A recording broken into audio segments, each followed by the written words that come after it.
2026 리가캠 바이오 임상 데이터 폭탄과 기술 수출 빅딜의 해. 바이오 투자에서 가장 괴로운 순간은 이거죠. 좋은 회사인 건 알겠는데 언제 주가가 움직이냐? 특히 ADC처럼 미래 기대가 큰 섹터는 더합니다. 연구는 잘하는데 시장은 냉정하고 한번 흔들리면 바이오는 원래 그래라는 말이 따라붙습니다. 그런데 아이러니하게도 바이오 주가는 기대로만 움직이지 않습니다. 결국 데이터가 찍히는 순간, 그리고 돈이 들어오는 계약서 기술 이전가 공개되는 순간 시장의 태도가 바뀝니다. 2026년 리가캠 바이오이 하 리가캠을 바라보는 핵심도 딱 이것입니다. 임상 데이터 기술 수출 빅딜. 이 두 가지가 동시에 맞물릴 가능성이 커지는 구간. 바이오 투자자들이 말하는 게임이 바뀌는 해가 될 수 있는 이유입니다. 아래 내용은 투자 판단을 돕기 위한 기업 분석이며 특정 매수매도 추천이 아닙니다. 1. 리가캠 바이오를 한 문장으로 요약하면 ADC 항체 마이너스 약물 접합체에서 기술로 증명해온 회사, 이제는 임상 데이터로 시장을 설득해야 하는 단계. 리가캠은 바이오 벤처 감성보다 플랫폼과 파이프라인을 꾸준히 쌓아온 타입에 가깝습니다. 즉, 한 번의 대박만 노리는 구조가 아니라 파이프라인을 여러 개 깔고 각 단계에서 데이터 계약 마일스톤으로 가치가 쌓이는 구조를 만들려는 기업입니다. 이 구조가 제대로 평가받는 시점이 언제냐? 바로 임상 결과가 시장에서 객관적 숫자로 확인되는 구간입니다. 이 ADC 시장이 왜 지금 뜨겁나? ADC가 뜨는 이유는 단순합니다. 시장이 항암의 다음 효율을 원하기 때문입니다. 단독 항체 치료제는 한계가 있습니다. 화학 항암제는 부작용이 큽니다. ADC는 표적을 찾아가서 항체에 강한 약물을 붙여 페이로드 정확히 때리는 개념입니다. 이 말은 곧 성공하면 약효와 시장성이 동시에 커지고 실패하면 독성 내성 제조 난이도에서 바로 발목이 잡힙니다. 그래서 ADC는 시장에서 이런 식으로 평가됩니다. 기술이 있냐? 플랫폼 전 임상. 진짜 약효가 나오냐? 임상 데이터. 돈이 들어오냐? 글로벌 파트너십 기술 이전. 상업화가 되냐? 임상 후기 단계 제조허가 역량. 리가캠이 2026년에 기대를 받는 지점은 이 네 가지 중 임상 데이터 동계약 쪽 이벤트가 동시에 터질 수 있다는 점입니다. 3기업 분석 리가캠의 핵심 경쟁력은 무엇인가? 1. 플랫폼 기업으로서의 강점 ADC를 만드는 능력. ADC는 조합 산업입니다. 항체 타겟 선택 링커 떨어지는 방식, 페이로드 독성 접합 기술 DAR균 일성 제조 품질. 리가캠이 시장에서 인정받아온 포인트는 보통 여기로 모입니다. 링커 접합 기술의 안정성 원치 않는 곳에서 약물이 떨어지면 독성. 타겟 선정과 파이프라인 확장 속도. 단일 약이 아니라 플랫폼 기반으로 여러 후보를 빠르게 만들어내는 구조. 즉, 한방 회사가 아니라 여러 방을 동시에 준비하는 구조라는 게 장점입니다. 이 파이프라인 다변화 한번 미끄러져도 끝이 아니다. 바이오에서 진짜 강한 회사는 보통 공통점이 있습니다. 파이프라인이 한 개면 그게 무너지면 기업 가치가 통째로 흔들립니다. 파이프라인이 여러 개면 하나가 흔들려도 다음 카드가 있습니다. 2026년은 이 다음 카드들이 데이터로 구체화되는 시점이 될 수 있습니다. 시장은 가능성에는 인색하지만 데이터가 나오면 갑자기 친절해집니다.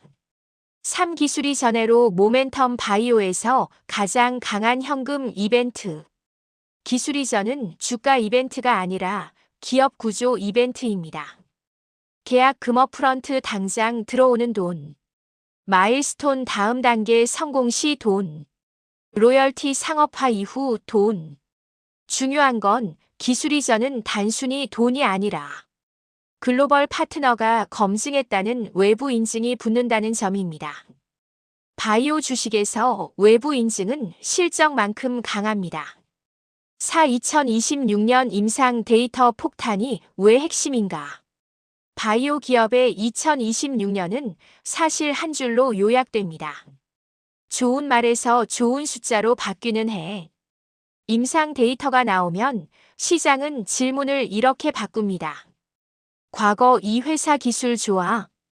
2026 반응률 ORR, 무진행 생존 기간 PFS, 안전성 독성 수치가 경쟁력 대비 어때? 특히 ADC는 효과가 강한 만큼 부작용 관리가 핵심이고 동일 타겟 경쟁이 많아서 숫자 비교가 곧바로 들어옵니다. 그래서 2026년에 투자자들이 기대하는 그림은 보통 이런 형태입니다. 의미 있는 환자군에서 효과 신호가 명확하게 보인다. 안전성에서 이 정도면 조절 가능이라는 메시지가 붙는다. 그 순간 글로벌 제약사가 계약으로 붙는다 또는 협상 가속. 기업 가치가 국내 바이오에서 글로벌 파이프라인 가치로 재평가된다. 이게 사람들이 말하는 리레이팅 밸류에이션 RERATING입니다. 5 기술 수출 빅딜의 현실적인 시나리오. 기술 이전은 운이 아니라 타이밍 산업입니다. 제약사는 데이터가 충분히 쌓였을 때 움직입니다. 너무 이르면 리스크가 크고 너무 늦으면 가격이 비싸집니다. 2026년에 빅딜 가능성이 거론되는 이유는 보통 이 조합입니다. 임상 단계가 검증 구간으로 진입. 경쟁 약물 경쟁사 비교 구도가 명확해짐. ADC는 대형 제약사들이 포트폴리오를 공격적으로 확장하는 영역. 기술 이전은 한번 나오면 연쇄적으로 다른 파이프라인 협상도 빨라짐. 즉, 2026년의 관전 포인트는 계약 하나가 아니라 계약이 열어주는 다음 문입니다. 6 유망한 점을 투자자 언어로 정리하면 유망 포인트 1 플랫폼 다파이프라인은 장기적으로 승률을 올린다. 바이오는 승률 게임이고 승률을 올리는 가장 현실적인 방법은 카드를 여러 장 들고 가는 것입니다. 유망 포인트 2 ADC는 글로벌 자금이 몰리는 메가 트렌드다. 시장 전체가 ADC를 핵심 항암 무기로 보고 있고 빅파마가 돈과 인력을 쓰는 곳에는 결국 밸류에이션이 따라옵니다. 유망 포인트 3 기술 이전이 붙는 순간 국내 바이오 할인이 줄어든다. 국내 바이오는 늘 같은 벽을 만납니다. 한국 바이오라서라는 할인. 그런데 글로벌 파트너의 계약은 그 할인을 강제로 줄입니다. 유망 포인트 4 2026은 서사가 아니라 증거로 평가받는 해다.